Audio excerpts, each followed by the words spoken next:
1차 시험 합격만을 목표로 제작된 내용입니다. 1차 시험에 나오지 않는 내용, 출제 빈도가 너무 낮은 내용은 모두 삭제했습니다. 오직 출제되는 지문과 선택지만 그대로 살렸습니다. 관련 자료나 링크가 있다면 동영상 아래에 정보창에 넣어두겠습니다. 도움이 되셨다면 좋아요, 구독 부탁합니다. 노동관계법규 7장 근로자 퇴직급여 보장법입니다. 근로자 퇴직급여 보장법에서 사용하는 사용자 근로자 임금에 대한 정의와 용어의 정의는 근로기준법과 동일합니다. 근로기준법에 따릅니다.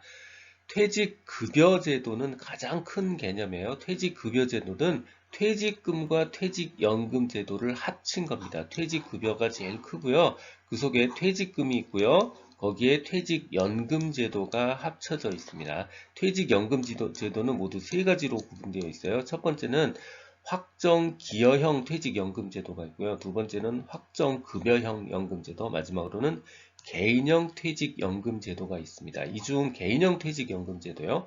개인형 퇴직연금 제도를 설정할 수 있는 사람은요. 한마디로 그냥 다 된다 이렇게 기억을 합시다. 자영업자, 공무원, 군인, 교직원, 별정우체국 직원, 확정기여형 퇴직연금자인데 개인형 퇴직연금 추가 설정하려는 사람, 퇴직급여제도 일시금으로 수령한 사람, 한마디로 다 됩니다. 이걸 따로따로 기억하지 마시고요.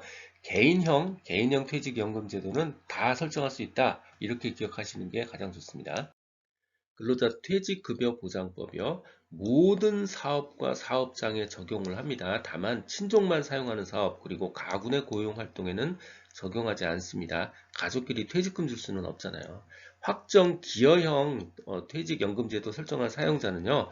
연간 임금 총액의 12분의 1, 그러니까 1년에 한 달치 정도에 해당하는 부담금을 퇴직연금제도 계정에 납입해야 돼요.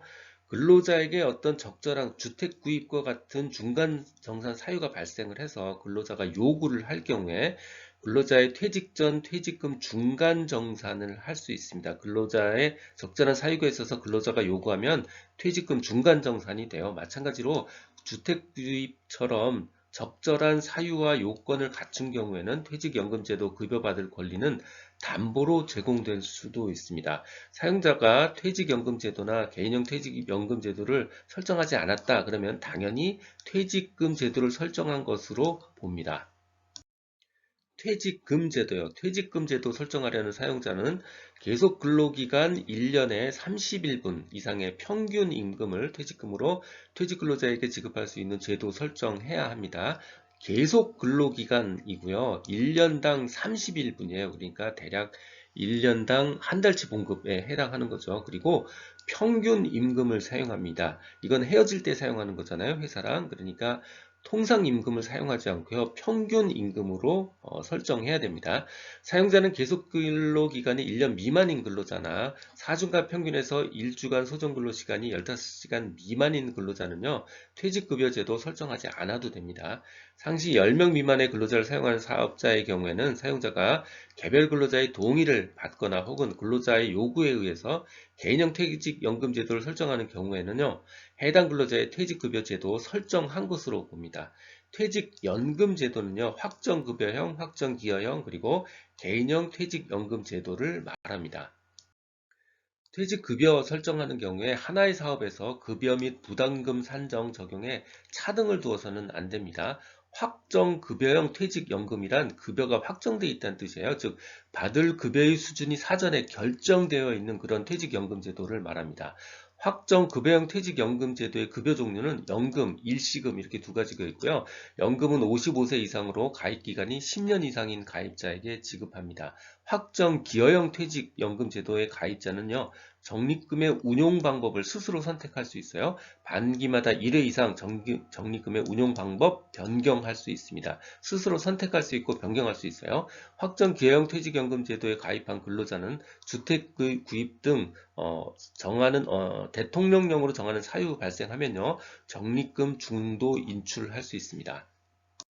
퇴직금 중간정산 사유요. 첫 번째는 본인 배우자 부양가족이 6개월 이상의 요양을 필요로 하는 경우, 3개월 아닙니다. 6개월 이상 요양, 그리고 그 비용이 임금 총액의 1000분의 125를 초과하는 경우에 해당하여, 두 번째는 무주택 근로자가 주택 구입하는 경우입니다. 본인 명으로 주택 구입하는 경우. 세 번째는 사용자가 정년 보장을 사유로 해서 일정 나이 이상이 되면 임금을 줄이는 제도 시행하는 경우입니다. 그러니까 임금 피크제 같은 경우에요. 이런 경우 내버려 두면 퇴직금이 줄어요. 그래서 중간정산 사유에 해당하고요. 마지막으로는 중간정산을 신청하는 날부터 5년 이내에 파산 선고받은 경우, 이 경우도 중간정산 사유에 해당합니다. 퇴직금 중간정산 사유에 해당하지 않는 거요. 3개월이 아니라 6개월 이상의 요양이고요. 1000분의 125를 초과할 때입니다. 해당하지 않는 거 정답 3번입니다.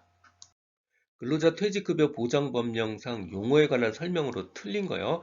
확정급여형 퇴직연금, 확정기여형 퇴직연금, 그리고 개인형 연금 퇴직연금, 이거는요, 퇴직연금 제도에 관한 설명입니다. 퇴직급여에 관한 설명 제도가 아니에요. 틀린 것 정답 1번입니다. 근로자 퇴직급여 보장법에서 말하는 퇴직급여, 퇴직급여라는 단어는 가장 넓은 개념이에요. 바로 좀 전에 나왔던 퇴직연금제도, 거기에 퇴직금 제도를 합친 게 바로 퇴직급여 제도에 해당합니다. 듣고 계신 강의는 직업상담사 2급 초단기 합격비법의 핵심 내용 파트입니다. 교재에는 2002년부터 지금까지 20년간의 문제를 출제 빈도와 중요도를 검토해서 필요한 모든 문제를 실었습니다. 전자책 버전으로 출판되어 있어서 교보문고 예스24 등에서 구할 수 있습니다. 전자책이 불편하신 분들, 인쇄 가능한 버전 혹은 제약 없는 PDF 버전이 필요하신 분들은 제 블로그 공지글에서 구할 수 있습니다. 동영상 아래 정보창에 링크를 넣어드렸습니다. 이 내용은 블로그와 전자책에 동일하게 그대로 있습니다. 도움이 되셨다면 좋아요, 구독 부탁드립니다. 지금까지 라드캠지기 꾸벅이 박종규였습니다. 감사합니다.